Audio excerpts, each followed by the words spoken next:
Hey, welcome. My name is Kai, and I am passionate about IT. If you haven't heard about me, yeah, I'm passionate about IT. I also like my coffee, nice little coffee, and a Spider-Man cup. Anyway, welcome back to this YouTube channel called Kai the Coding Guy. Today we're gonna talk about monitoring and alerting, and these principles are quite generic. Whether you run Stack Driver on GCP, sorry, tongue twister there, or Application Insights, or Prometheus, or any other monitoring and alerting tool. I think these are some basic sections that you need to know, and these are some helpful tips. Stay tuned, subscribe, and like, please. If you do, I'll be very grateful. And stay tuned for this video, monitoring and alerting.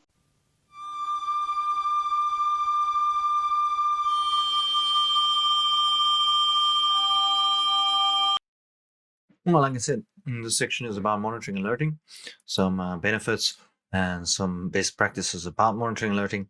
So in this section, let's just cover some of the basics. So there are some benefits of monitoring and alerting, and if you have seen monitoring and alerting, you do know some of it, and if it is familiar to you, then you can skip the sections. But however, you'll be surprised at how many of these things you don't know. Like monitoring and alerting can help detect problems early. Yeah, we know that. Allowing them to be addressed before they become critical. That just basically means that you catch these little buggering errors before they occur, so you can stop them before they destroy your business or your application and get you like a red telephone and you have to sit on support all the time. It can also help you identify patterns or trends that may indicate a larger issue. Sometimes you monitor and you find out, hey, there's a bug in my code. Maybe my Docker file is not optimized properly, or maybe my application has a memory leak. Additionally, monitoring and alerting can help ensure compliance with regulatory standards and improve the overall reliability and availability of your system. That is so true. You don't want to get into a place where you realize that, oh shit, you are not GDPR compliant, or you are missing a security compliance. Now, monitoring and alerting can provide many benefits for your business, including early detection of problems. By monitoring systems and services, you can detect issues before they become critical and cause major disruptions. This allows you to quickly address problems and minimize their impact on your business. There is also improved system reliability. By monitoring key performance indicators or KPIs and other metrics, you can identify and troubleshoot issues that may be affecting system reliability. This can help improve the overall availability of systems and services, which I think is a very nice topic and a very good topic to have in monitoring and alerting, so that you are reliable. If you look at Azure framework, it is also one of their well-architected framework. Reliability is also one of their keystones. Compliance, monitoring and alerting can help ensure compliance with regulatory requirements such as security and data privacy laws. There is also better resource utilization. By monitoring system usage and resource consumption, you can identify areas where resources are being underutilized and make adjustments to better optimize performance. Hey, you want to optimize performance. It's like putting Viagra into your code. Increased visibility.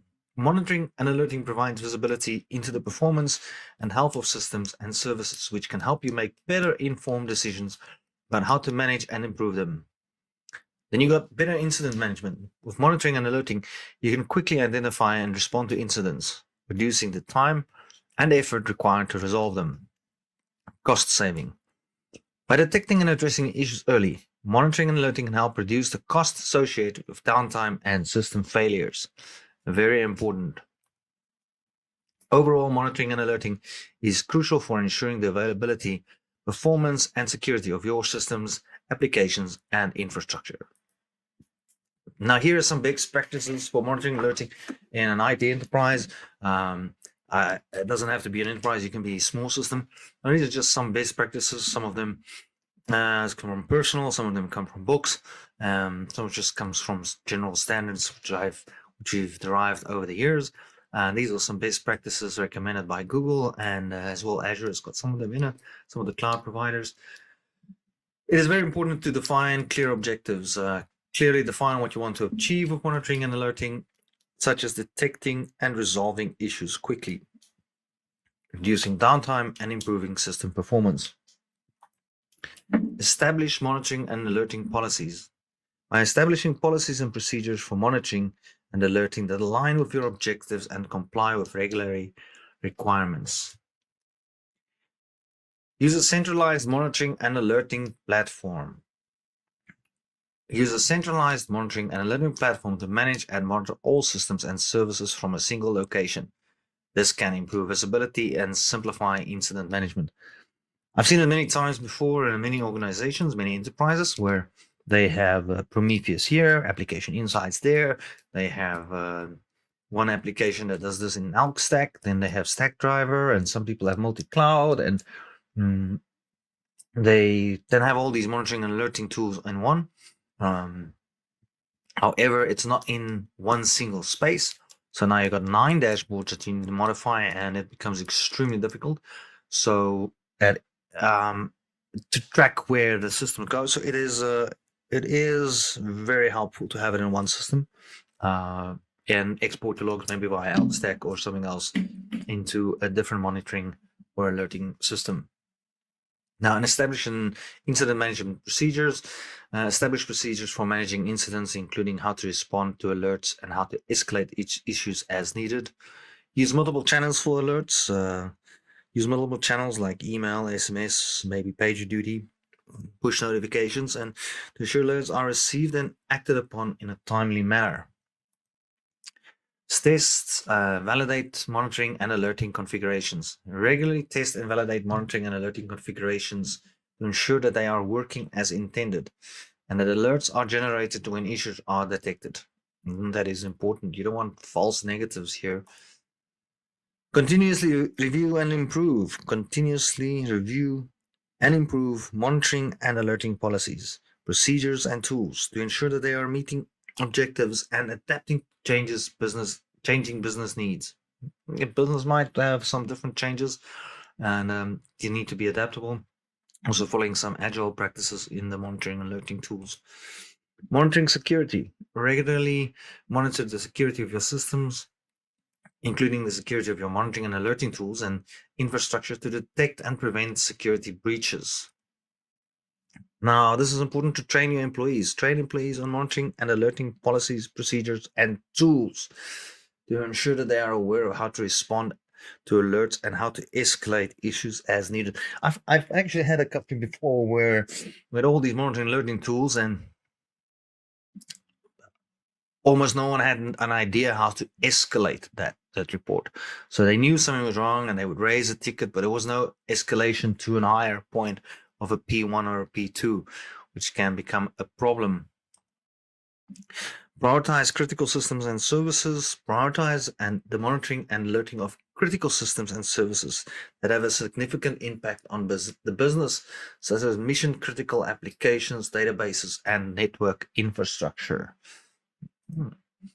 Use historical data to detect trends and patterns. Use historical data to detect trends and patterns that may indicate a potential problem, such as a gradual increase in response time and increasing number of available resources. Now, nowadays we've got AI and artificial intelligence and something called AI Ops, and we have all these wonderful tools to actually determine a possible alert and a possible thing that might go wrong, and AI is probably going to help us in the future based on historical facts. Well, and I just mentioned this, and here we go. Use machine learning and AI-based techniques. By using machine learning and AI-based techniques to analyze monitoring data and detect anomalies that might indicate a problem. Use synthetic monitoring. Now, using synthetic monitoring to test and validate the availability and performance of systems and services from an end user's perspective. Now, sometimes we look at it from a back-end perspective. We don't look at it from a front-end perspective, and this is not always nice because if you have multiple layers, the front-end might give certain errors that we don't pick up from different teams because we are farly separated from the actual user. So this is one that I found is very important, especially when you're dealing with client-facing sites. Use real-time monitoring. Using real-time monitoring to detect and address issues as they occur. This just helps you to get the issues quicker. Use log analytics or log analysis. Use log analysis to monitor system logs, detect patterns and anomalies, and troubleshoot issues. It's also helpful to determine if there is any spikes in your infrastructure, spikes in resources at certain times. And together with AI, you might actually figure out that there's something wrong with this specific type of resource or spot a problem in the future. Use proactive monitoring by using proactive monitoring to detect and address potential issues before they become critical. So put a threshold on, like maybe 80% or something like that. It alert me. Use monitoring and alerting service providers. Consider using monitoring and alerting service providers to monitoring and alerting services, particularly for complex systems and services. Use alert correlation and deduplication. Now, use alert correlation deduplication to reduce the number of alerts and noise generated by the monitoring systems. Like if you have a CPU at 90%, you don't want it to trigger every 5 minutes, and because then you're going to have an issue where going to be alerts sent every 5 minutes. So you need to reduce that noise.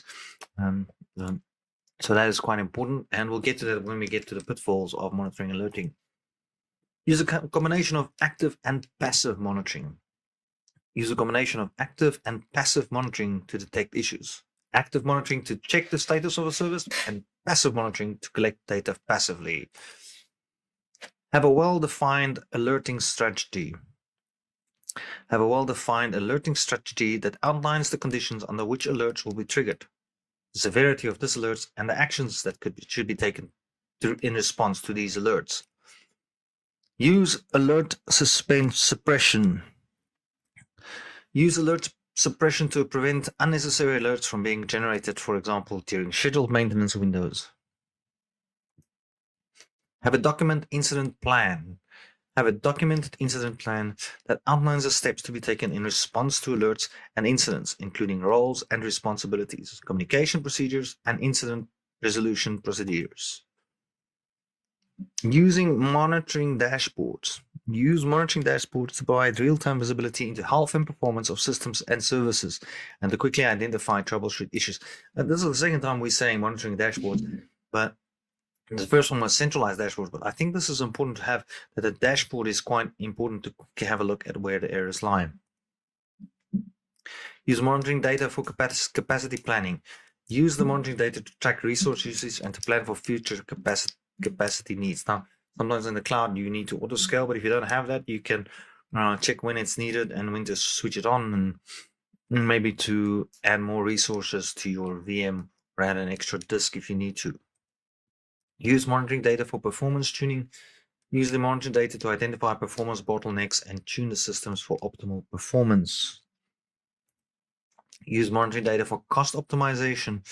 Use monitoring data to identify and address areas where resources are being overutilized or underutilized, and to optimize cost. We had a scenario before where we had to look at this, and we found out we could use preemptible services, or services that VMs that gets destroyed randomly. And it would cost us some savings. We also noticed that some of our services we could switch off during business hours, which was quite nice. And I know this is not really part of monitoring or alerting, but you notice that the cost of your resources based on the monitoring, that you kind of pick that trend up. Use monitoring data for compliance. Use the monitoring data to ensure compliance with regulatory requirements such as security and privacy laws. Use monitoring data for auditing and reporting. Use monitoring data to generate reports and to support auditing and compliance activities. Continuously monitor and improve monitoring and alerting processes. Now, this is just ongoing. So, like it says, continuously monitor and improve monitoring and alerting processes to ensure that they are meeting objectives and to adapt to changing business needs. Now, the overall effective monitoring and alerting requires a comprehensive and well-defined strategy to use the use of appropriate tools and techniques and continuous improvement. It is also important to use monitoring data for a variety of purposes, such as capacity planning, performance tuning, cost optimization, and compliance, in order to maximize the value of monitoring and alerting.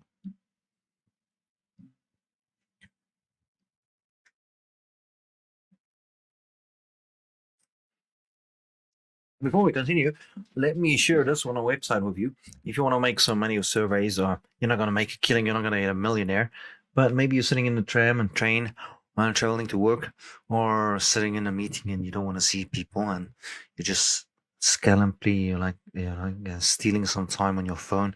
You can do some surveys and earn some money. So this is a website called Mobrog, where you can earn money per surveys.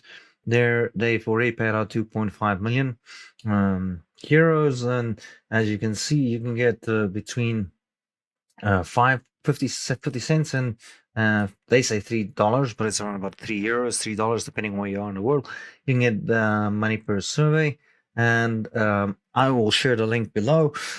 This is just a little affiliate to help me maintain this website and give me some time back, because time is money. So if you're interested, check out the link below. It's going to be in the description of this video. A little marketing ploy. Mobrog. You can earn some money on surveys while you wait in the train, maybe in a queue or sitting on the toilet. So with every benefit, there's always sometimes something to look out for. You can monitor and alert as much as you can, but there are some pitfalls that you need to look out. So now I'm just going to go over some of the pitfalls that you need to look out before you implement monitoring and alerting. And these are just guidelines to help you set up a proper monitoring and alerting system.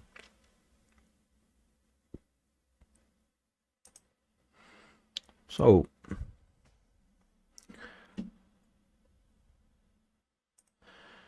sorry for the delay. There seems to be a technical problem. Technical problem solved. You see, this is IT monitoring. I didn't have a monitoring on my YouTube. If I did, then maybe I would have picked up that there was an error with the switching. Right? So the first thing is alert fatigue. Generating too many alerts or generating alerts for non-critical issues can lead to alert fatigue, where users ignore or overlook important alerts. We've had it in the past where we would alert on every single metrics, and eventually there was 200, 300 alerts coming in a day for a server, and when it was actually time to react to that server, well, the alerting monitor was crying wolf for so long that no one actually paid attention to the critical error until it was too late. The next one we have to look at is false positives. Generating alerts for issues that turn out to be false positives can lead to wasted effort and a loss of trust in the monitoring and alerting system. So if you see an alert and you try and react it and you say, it's not really an alert, you kind of lose faith in the system and you start getting negative. Then you have false negatives for generating alerts for issues that should have been detected, can lead to missed problems and increased downtime. Next one is very important, called lack of context. Generating alert without providing enough context can make it difficult to understand the significance of alert and to take appropriate action. So if you're using something like application insights and you put custom application logging in it, it does help. Even with Stackdriver, if you can put something in your code to alert to Stackdriver, it can see what's happening. And that helps you find out, and their application insights is quite nice, so it can actually read inside the code with custom alerts and custom monitoring tags that you put in there. So that really helps. Yep. Complex monitoring and alerting systems can be difficult to set up, configure and maintain, leading to errors and delays in detecting and addressing issues.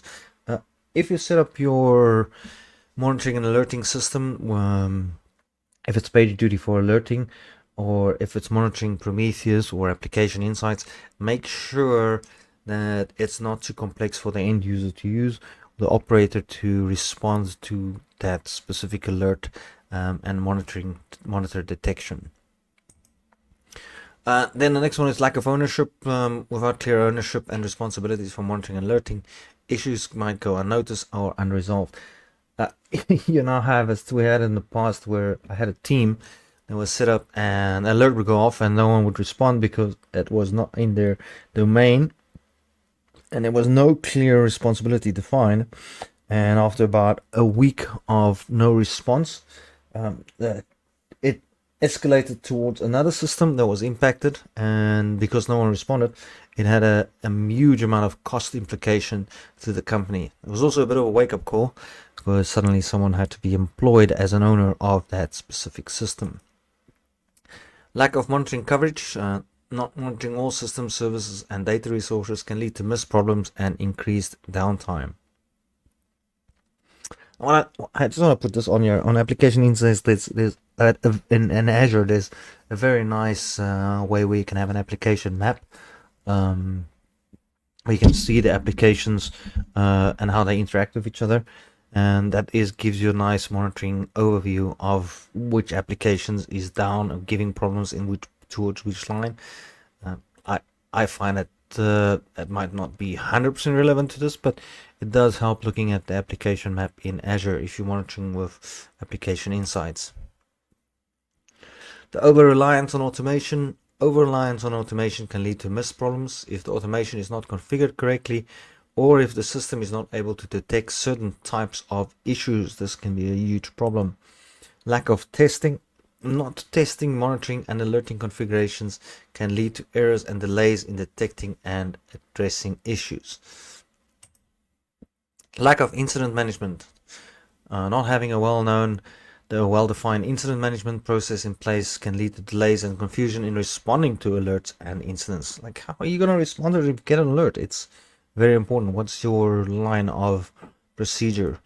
Now, overall, it's important to strike a balance between monitoring and alerting, so that it's enough to detect issues and not be overwhelming yourself with too many alerts. It's also important to have a clear incident management process in place and to continuously review and improve monitoring and alerting processes and tools to avoid pitfalls like the ones mentioned. All right, so here's some guidelines. Now we have best practices, we have some pitfalls, and now here's some guidelines that you can follow to implement monitoring and alerting. And this is basically just some questions that you can ask, or some guidelines. Checkbox. That's why we have a little checkbox here in the corner. So it's checkboxes. Define objectives. So clearly define the objective of monitoring and alerting, stress as detecting and resolving issues quickly, reducing downtime, and improving system performance. So define your objective. Why are we monitoring this specific thing? It might be all three cases. You might be looking for cost, performance, downtime, or might just be one, but we've defined clear objectives. Identify systems and services to monitor. Identify which systems and services are critical to business and need to be monitored. In most cases, if it's big service or client facing, it should be all, but there are cases where it's smaller services. You don't want to monitor an application that just checks WhatsApp, for example, and has no business impact. I think that's not needed, but identify it. You don't want to monitor your own Twitter account for that matter. So monitor the business critical stuff. Determine monitoring requirements. Now this is important because you need to have the requirements of why and what are you monitoring the metrics. So determine the monitoring requirements, such as the key performance indicators and metrics that need to be monitored, the frequency and the data retention period. I kind of made the data retention period a little bit louder in my speech, if you've noticed like that. The reason for that is, if you look at most clouds, if you look at GCP, they have cold line. If you look at Azure, they have got cold. AWS has also got a cold storage, and this is especially for cloud that you don't pay to reduce costs. Move the data if it's out of the specific scope to archive and to cold storage that would save you some time and money. And if you don't frequently access them, that it will just definitely save you cost. Define alerting thresholds. Define the alerting thresholds for each KPI and metrics and conditions under which alerting will be generated. So determine whether it should fire alert on 70% CPU, 80% or 90%, how long, under which failures, memory. These are quite important. Identify alert recipients. Now this is just stakeholder notification. Who will be notified? You don't want the CEO to be notified when one of the applications go down immediately. There should be a response team. Identify that. In some cases, you have a first line response, second line, third line, and then a top line escalation policy. How you set it up to you, but it is important that you have some recipients for alerting. Define the incident management process. Define the incident management process, including roles, responsibilities, communication procedures, and the incident resolution procedures. Now, this might sound very obvious, but sometimes you don't know what happens if the roles are not defined. Who's responsible for this? Who are you communicating this to? Are you just communicating it to your line manager? Does it have to go through incident management? And what's the procedure? Do you follow the following procedures? What if the line manager is off duty or off sick? Who do you phone? What's the key procedures? And this should be central towards the organization or the company, so all employees who's monitoring and raising an incident for these monitoring and alerting should follow the same procedure. So it's kind of like a guideline, really, but it's a best practice as well. Choose monitoring and alerting tools. Choose monitoring and alerting tools that meet the requirements and can integrate with existing service systems and services. So I've seen it before where people buy a monitoring alerting tool and then it cannot integrate with all their systems. And in the end of the day, it costs them almost more to write custom applications or API management to integrate with these monitoring alerting. From a cost perspective and a research perspective, it is important to research the tools that you're going to use. Luckily, for most cloud providers out there, there is a well-established monitoring and alerting tools. There are some well-established companies out there as well. So your research shouldn't be that extensive. But if you wanted to monitor everything in one go, on-prem and cloud, make sure that you do some research. You don't want, as per the best practices in the beginning, 2 or 3 monitoring dashboards or tools just because it's running on different environments, on-prem or cloud, and it just makes it more difficult to monitor your systems. So see if you can get it onto one tool and do some research there. Test and validate configurations. Test and validate monitoring and alerting configurations to ensure that they are working as intended and that alerts are generated when issues are detected. So you need to test your alerting and monitoring. So in some cases, what we had is once a week or sometimes twice a week. Some companies might even do it on a nightly basis, where there's a test alert happening, and they deliberately put one of the servers, whether it's development server or a test server, into the boundaries of alerting that is set up same as production, and we can test that service is still working. Some companies even do it on production. I know Netflix uses chaos theory to test all their services on a microservice level. This can also be a wonderful test case for chaos theory, to test if your alerting still works on that, and if your application still works although an error has been triggered. Establish monitoring and alerting policies. By establishing monitoring and alerting policies and procedures that align with objectives and comply with regulatory requirements, you need to make sure that you do comply with all the regulatory compliance. You don't want to sit in a position where suddenly you keeping data for a while or alerting on something and it's against the law. Continuously review and improve. Now, this is something that we mentioned also in the guidelines. Continuously improve your monitoring and alerting needs by adapting to business needs. All right. Have a well-defined incident response plan. Have a documented incident response plan that outlines the steps to be taken in response to alerts and incidents, including roles, responsibilities, procedures. Very similar to what we had before. Monitor security. Now, this is you need to monitor some sort of security. Regularly monitoring the security of the systems include the security of monitoring and alerting tools and infrastructure to detect and prevent security breaches. So you might be monitoring something, but you need to make sure that you also check for security breaches, DDoS attacks, anything abnormal. Now, this is also important, and you'll notice the last few is also in the best practices. It is important to train your employees, make sure that they understand the tools and how to respond and how to use it. Now, this is an important one. Consider the scalability of monitoring and alerting solution. Consider whether your monitoring alerting solution can scale to meet the needs of a growing business. Your enterprise might be buying another business soon, or you have ongoing process where more and more servers are being allocated, or you're multi-cloud, and you need to make sure that your monitoring alerting is decoupled or can at least cater for many different solutions in a growing business. Consider the cost of your monitoring and alerting solution. Consider the cost of the monitoring solution, including the cost of the software, hardware, and ongoing maintenance and support. Now, a lot of things people don't take into consideration is the amount of support. If you look at the amount of support, and there are software that can self-check these, and alerting software like PagerDuty can make sure that you alerting to multiple teams, where other systems you have to set it up, and that takes quite more time to do so.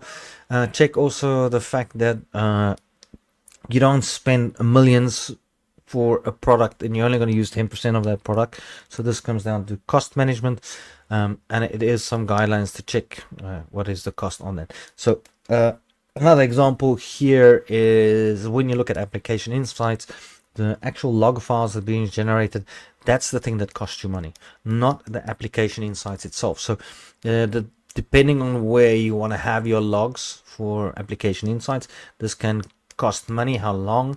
So what we've done in the past, as an example for cost, is we took some of the logs, exported it to storage container, and then put that logs in storage container older than 3 months, or in some cases people had it for 5 years. But the larger the log files, the more you start paying for that in application insights. Just a tip, it's not application insights that's expensive, it's the logs that it generates.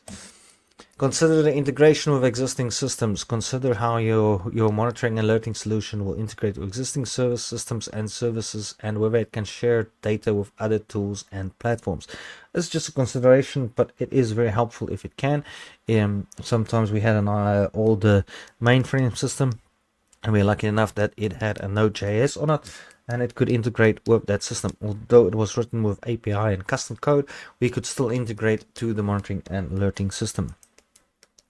Consider the ease of use and administration. How easy it is to use the system. How do you need specialized skills? You don't want to employ 10 guys just to sit and monitoring alert, and if all 10 guys get hit by a bus, you can train someone quickly.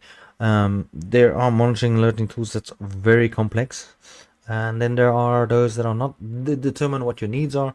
But I would suggest just go for something that's maybe a little bit easier to understand in the beginning, especially if you're new to monitoring and alerting. This will help you set up a proper system.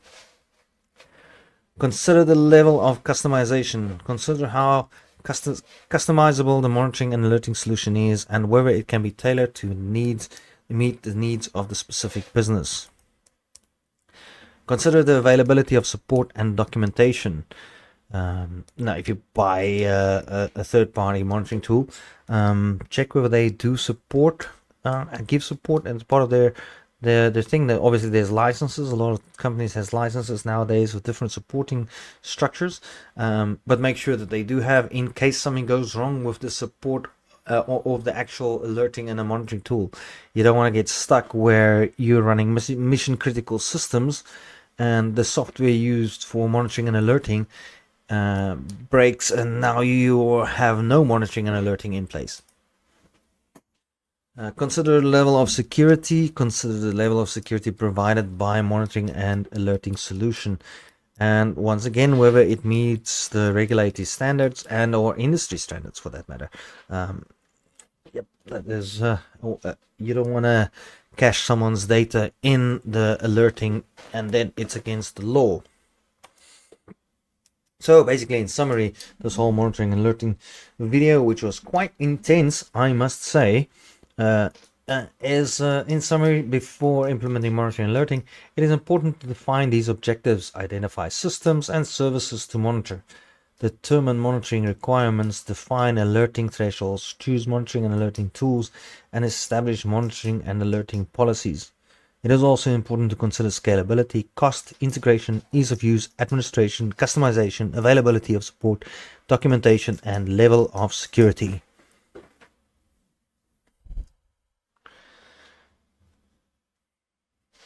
So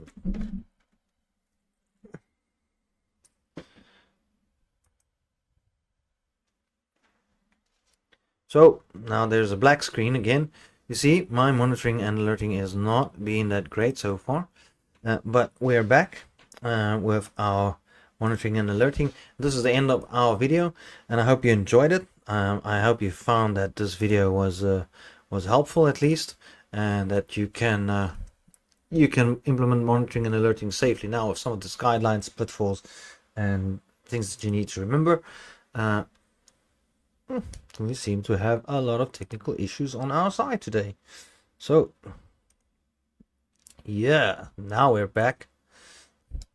That was a bit of a weird one, video being frozen. My system needs to be monitored and alerted. If you did like this video, why don't you click subscribe, click like, share it with friends, and well, see you next time.